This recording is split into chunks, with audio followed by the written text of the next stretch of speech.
All right, today on PYRO Education, we're going to talk about 6 simple safety tips for shooting fireworks. The season quickly approaching, or whenever you're watching this video, safety can never be too far from your mind. You always want to be thinking about, hopefully you're setting things up safely in the right way, but also how do I make sure that in case anything does go wrong, that I minimize the least amount of risk or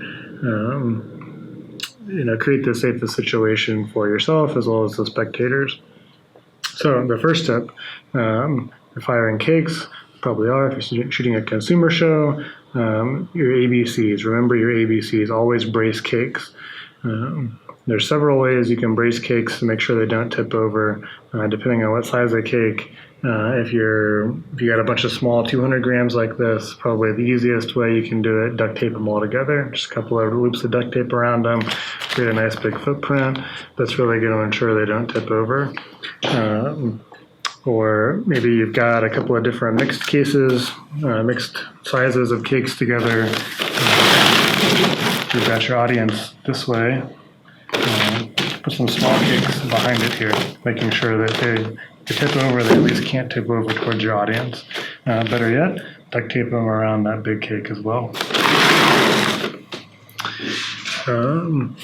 If you're at a place where you can drive stakes in the ground, shooting in the grass or something, most people are. A stake is a great option if you're, whichever way your audience is, put a stake between your audience and the cake, making sure that the cake can't tip towards the audience. Even better, drive the stake, then tape the cake to the stake.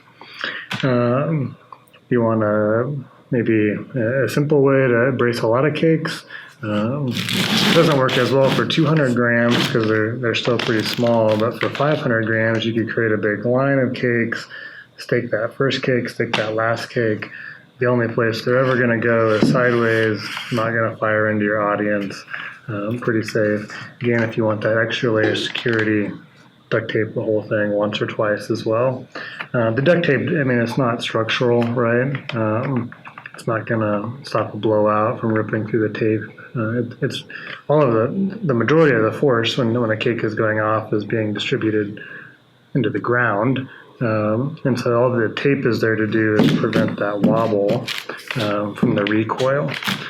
So tape is a couple of 1-2 strands of tape is plenty strong. You don't need to go crazy.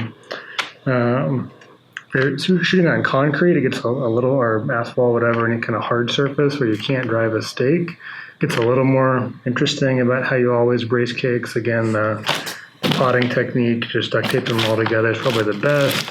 But if how you got your show set up doesn't allow for that, maybe you've only got the one cake at a position, you can't drive a stake.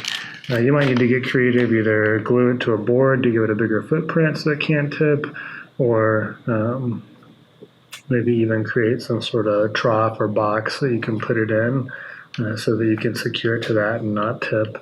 It does take a little more effort sometimes. I mean, shooting on asphalt can be nice and it can be a pain. Just got to kind of think about it when you're scripting your show too. The easiest thing to do would be to put a couple of cakes together at that position that you could duct tape all together.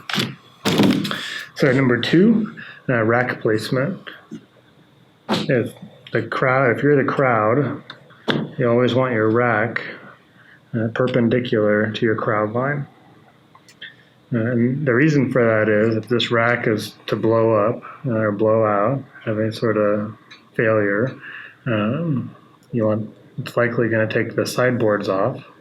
When that happens, your tubes have a possibility of falling out. If your rack is perpendicular to your audience, if your tubes fall out, it's very likely they are falling parallel to your audience and thus not firing into your audience. So conversely, what you don't want to do is you be the audience and see racks set up like this, where again, if the side rail gives out, these tubes could fall over and fire directly into the crowd. Pretty simple one, but one that some people haven't heard of or haven't thought of. So racks always perpendicular to the crowd. Number 3, not one that I've done often, I don't think, but I do know folks that have barricades. If you're in a an environment where maybe you're a little more close than you're comfortable with, you just want extra safety, create some sort of barricade between your stations and your audience.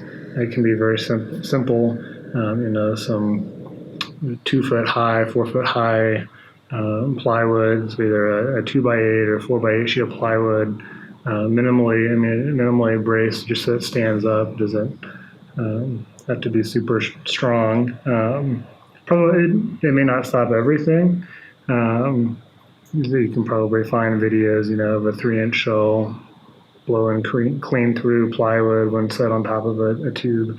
Never tested it, but I have a suspicion that if your barricade's not sitting directly on top of your tube, it's much more likely to either stop or redirect the trajectory of a shell.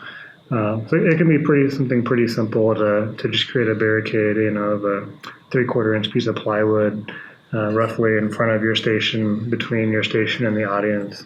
And again, something that I've seen people do, another good safety option, not a replacement for placing your racks appropriately or bracing your cakes. Those three all kind of work in harmony together.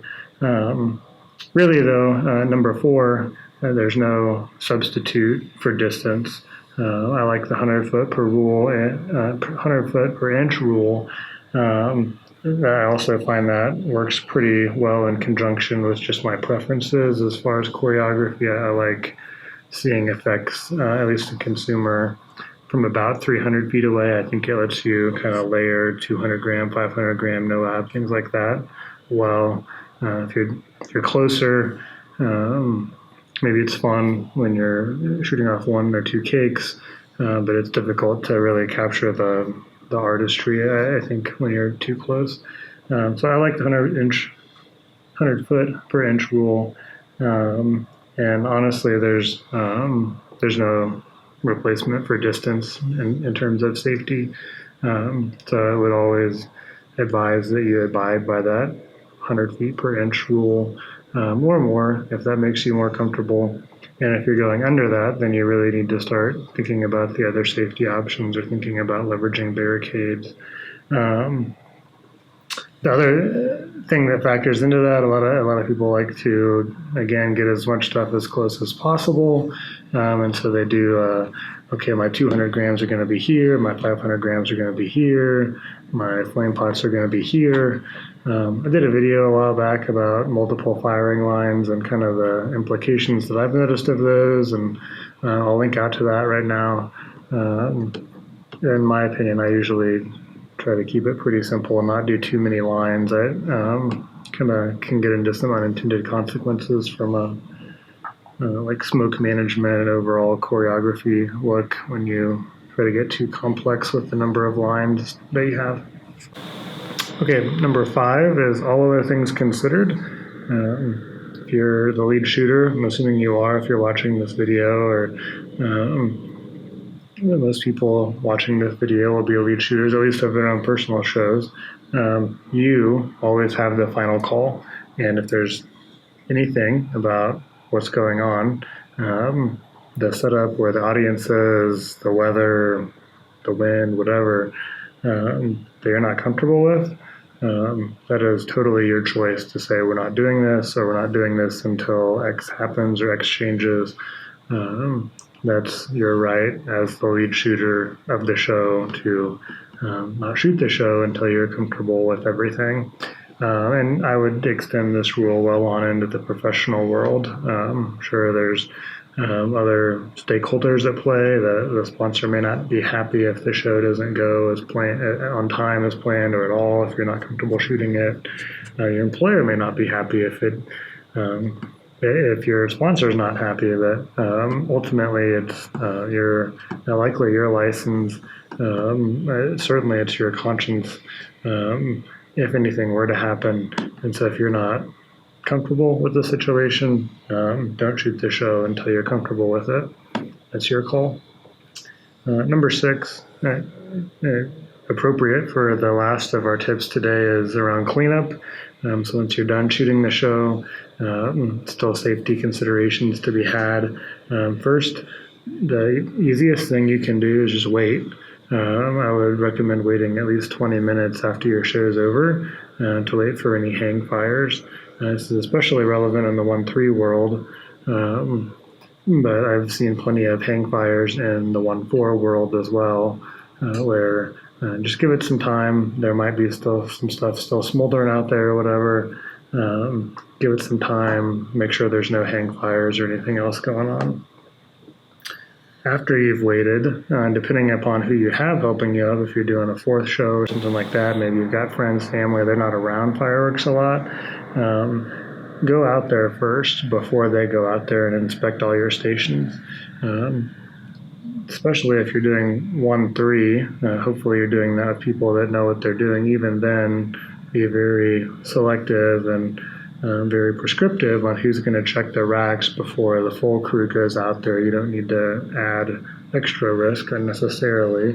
But again, especially in the 1-4 world, if you've got friends, family, whatever, that aren't around this stuff a lot, they may not realize that sometimes not the whole cake fires and that there may be live products still out there. So go out there before everybody else, check it over, make sure there's no live product. If there is, safely remove it from the field so that those others aren't dealing with it. I find that not cutting the tops off cakes can really help expedite that process. If you see half the top of the cake still there, that's a pretty darn good indication the whole cake didn't fire. Or the whole top of the cake still there, pretty darn good indication the cake didn't fire. It'd be tough for it to fire and not take the top off. Just know that that can help you identify that. It's not a total replacement. It's entirely possible that only half the cake fired, but it took off 100% of the top. So not a replacement, but it can be a quick way as you're just walking up to a station to quickly identify, okay, that cake definitely has some product that didn't go off. You need to be careful with it. Finally, again, as you're cleaning up, think about what happens if anything catches on fire as you're cleaning up. You throw all your cakes in a big pile. It's pretty easy for that pile to kind of smolder over time and heat up over time, eventually catch on fire. So if you can avoid it, don't just leave your cakes until the next day. Try to not make a big pile out of them. Or try to give them maybe an hour or so to really cool off before you pile them. I would certainly just advise waiting till morning if that's an option. Additionally, I've seen it before where it doesn't really matter if you soak the cake in water or not. If it's hot enough, it can still smolder and flare back up. So don't think that if you're shooting somewhere where you've got access to a garden hose that, I'll just pile them all up, soak them down with the garden hose for 5 minutes and it'll be fine. You still may end up with a big fire. Finally, speaking from personal experience, I would definitely not recommend throwing all of your spent cakes and fountains and all that stuff into a trash can immediately following any 4th of July shenanigans, unless you're looking to get a new trash can. So don't underestimate the safety factors and potential dangers of that exist when cleaning up, and try to just give everything the whole evening to cool off and just go clean up in the daylight if that's an option for you. Thanks for checking out these 6 tips. Feel free to list any others you have in the comments. It's certainly not exhaustive. Just 6 that I commonly see people either not think about or that I think warranted a discussion for anybody that's got a show coming up. So appreciate you watching. Catch you next time.